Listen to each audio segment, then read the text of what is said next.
I hate fucking social media. I don't have time for that shit. Because if I want to be great, I'm not trying to maximize money or maximize people knowing me. Il y a un truc qui m'intrigue vraiment chez David Goggins. Il dit qu'il a pas le temps de faire la promotion, qu'il a pas le temps d'aller sur les podcasts, et pourtant il est partout sur les réseaux. Au début, je me suis dit qu'il était devenu super connu grâce à ses performances sportives de malade. Mais si tu y réfléchis un peu plus, ça tient pas vraiment la route. Parce qu'il y a d'autres personnes qui ont des performances tout aussi extraordinaires, mais qui sont pas aussi connues. Par exemple, est-ce que tu connais la femme qui a fini la Barclays Marathon, la course la plus dure du monde? Non, c'est bien ce que je pensais. Alors comment David Goggins, lui, il est devenu aussi populaire? Sans faire d'autopromotion, sans aller vers les autres, sans jouer le jeu des influenceurs bidons. Et si l'idée qu'on doit toujours se mettre en avant pour vendre était un gros mensonge? Goggins en est sûrement la preuve vivante. Et en analysant le succès de David Goggins, j'ai découvert les mécanismes psychologiques qui sont en place, et c'est fascinant. La bonne nouvelle, c'est que si tu regardes cette vidéo, tu vas pouvoir comprendre ces mécanismes-là et en réutiliser certains pour toi, pour te vendre, pour vendre tes services ou tes produits, sans tomber forcément dans l'autopromotion que tu détestes tant. Allez, c'est parti.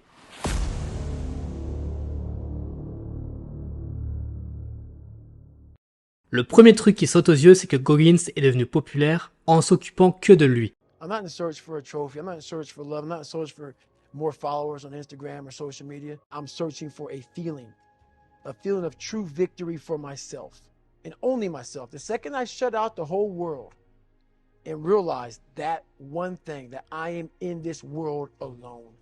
I'm fighting in this race by myself. Ce qui est quand même dingue parce que c'est ce que tout marketeur te dirait de ne pas faire. Tout marketeur te dira de t'intéresser à ton audience, de vraiment la comprendre, de connaître ses désirs, connaître ses peurs les plus profondes, de vraiment s'occuper d'elle. En gros, être ouvert sur ta cible, être ouvert sur l'extérieur. David Goggins, il fait tout l'inverse. Il vit sa vie de la manière dont il souhaite. Et c'est complètement contre-intuitif de devenir aussi populaire en faisant les choses dans son coin. I don't care if anybody knows. I don't want anybody to know. I'm an introvert. I live an introverted life. And I love that about me. Sauf si on comprend une chose fondamentale. La vie qu'il mène a un objectif.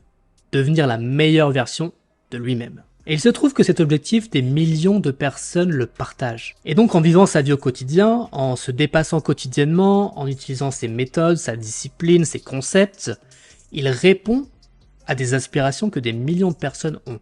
I believe that most human beings are only living at about 40% of their capability. Et donc par son lifestyle, il développe un produit entre guillemets qu'il se vend à lui-même, au quotidien, sans même penser aux autres. Et pour moi, il y a une belle leçon à en tirer.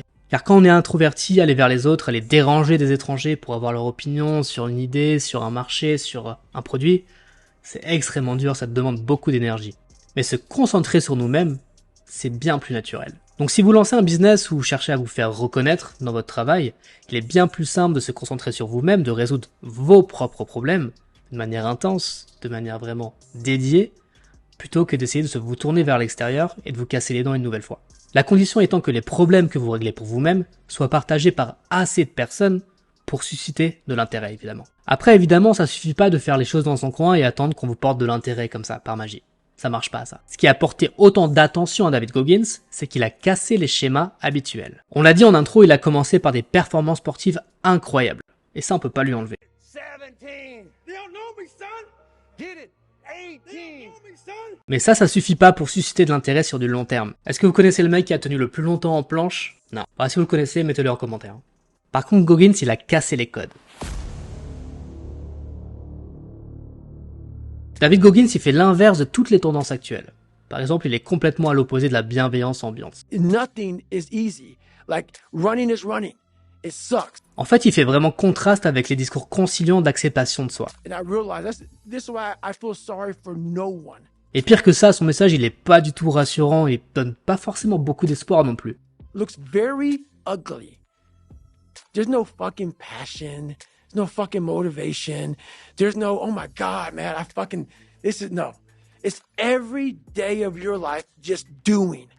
Il dit que la vie est dure, que ça va être compliqué, que vous allez même pas être sûr d'avoir des résultats après tous vos efforts. It just sucks doing it. It sucks to do it. It sucks to wake up every morning of your life and say, God, man, I'm not smart. En gros, au lieu de jouer le rôle d'accompagnant en vous proposant une solution simple avec de l'espoir, plutôt positive, bah lui, il fait tout l'inverse. There's no magic potion. There's no, oh, let me wake up and look at some shit. No. En gros, il vous propose rien de facile pour que vous gobiez son message simplement. Et ça, c'est aussi tout l'inverse du marketing actuel. À longueur de journée, on vous propose des solutions rapides, des hacks, pour gagner confiance en vous, pour aller chercher plus de clients, pour perdre du poids. Tout est simple, tout est rapide, tout est facile. Tout le monde fait la course à la solution la plus simple pour éviter le maximum de friction et pour évidemment avoir un maximum de clients. Goggins fait tout l'inverse. There's no fucking hack, bro.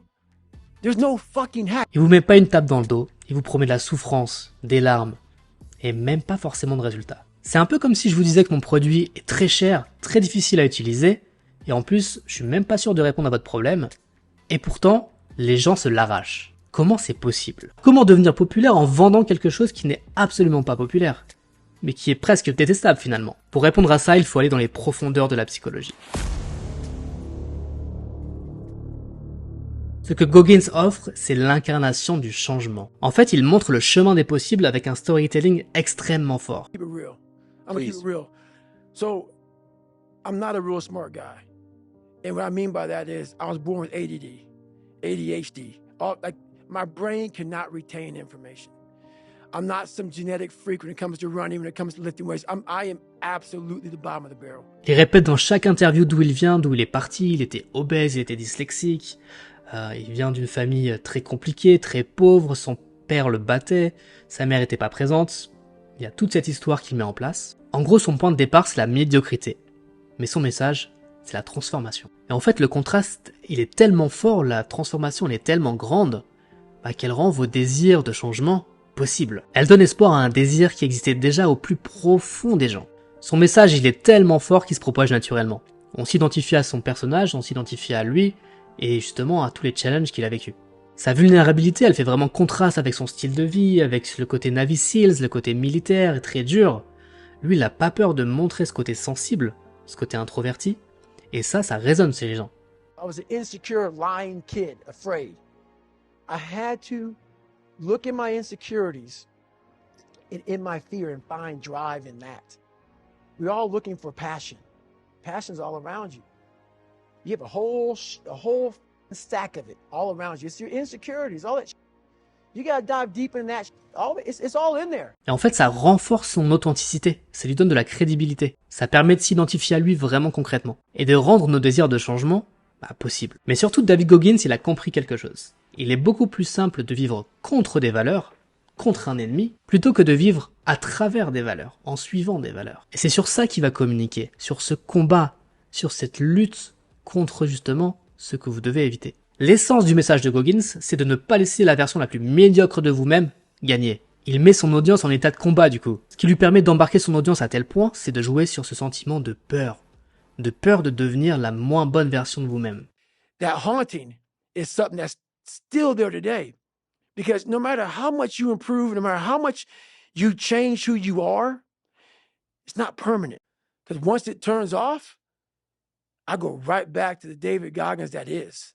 Il joue sur le FOMO, le Fear of Missing Out, le fait d'avoir peur de passer à côté de sa vie. Et ça, c'est un driver extrêmement puissant. Do you want to sit down and go back to that guy you once were? Et donc à partir de ce moment-là, ces followers sont pas juste des followers, ce sont des messagers, ce sont des ambassadeurs. I'm soft. Fuck you, Goggins. Hey, weren't you gonna run today?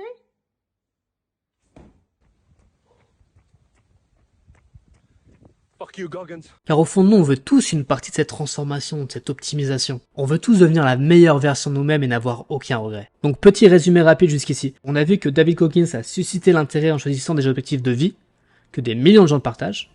Il a émergé en cassant les codes de la bienveillance et du bien-être, ce qui lui a permis de raccrocher une audience en soif de changement, grâce au FOMO et à l'analogie du combat. Mais ce qui lui a permis d'exploser sur les réseaux, de devenir aussi populaire, c'est de permettre justement à son audience de faire partie de ce combat-là, en leur donnant du contenu qu'ils puissent partager.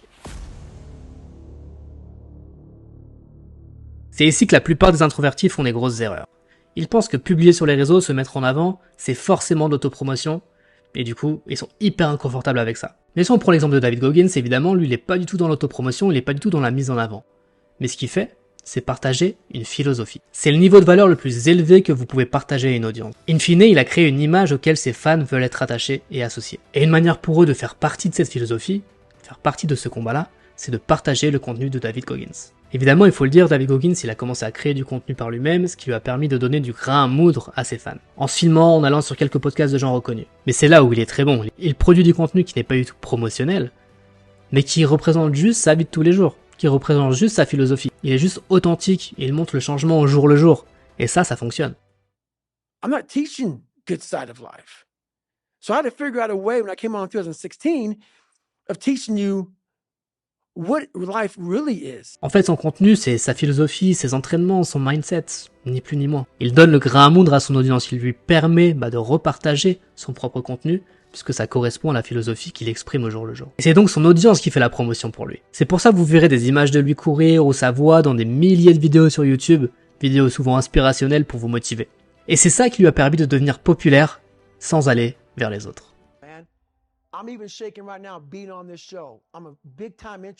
Évidemment, il faut comprendre ce qui se passe dans la tête de l'audience. Pourquoi il partage? En fait, il y a des mécanismes psychologiques derrière tout ça. Les voici. Le premier, c'est le besoin d'identification et d'affiliation. En fait, en partageant les messages de David Goggins, ça renforce leur propre identité et leur appartenance à cette communauté qui valorise le dépassement de soi et l'effort. Le deuxième mécanisme, c'est le besoin de reconnaissance. Ce que cherchent la plupart des personnes sur les réseaux sociaux, c'est obtenir l'approbation de leur pairs. En soutenant une figure publique reconnue pour ses réalisations, ça permet aux fans d'aller chercher l'approbation et l'admiration de leurs pairs sur les réseaux sociaux. Le troisième mécanisme, c'est le renforcement de la marque personnelle. En associant leur profil au message inspirant et motivant de Goggins, ils cherchent à projeter une image de détermination, de persévérance et de succès à leur propre réseau. Et voilà comment on transforme un style de vie extrêmement dur, parfois détestable, en un produit extrêmement désirable et ultra populaire. Sans aller vers les autres, sans s'auto-promouvoir. C'est ça le secret de David Goggins. Pas de stratégie marketing sophistiquée, pas de coup de pub sensationnel, pas de post sponsorisé derrière une piscine, juste un mec qui se lève tous les matins,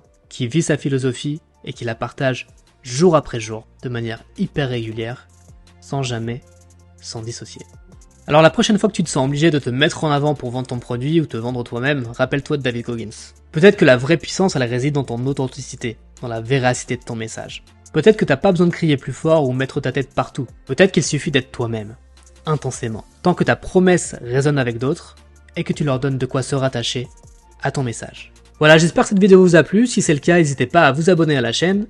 Et pour ceux qui veulent aller plus loin, je viens de créer un tout nouveau guide ultime pour débloquer votre potentiel de vendeur introverti.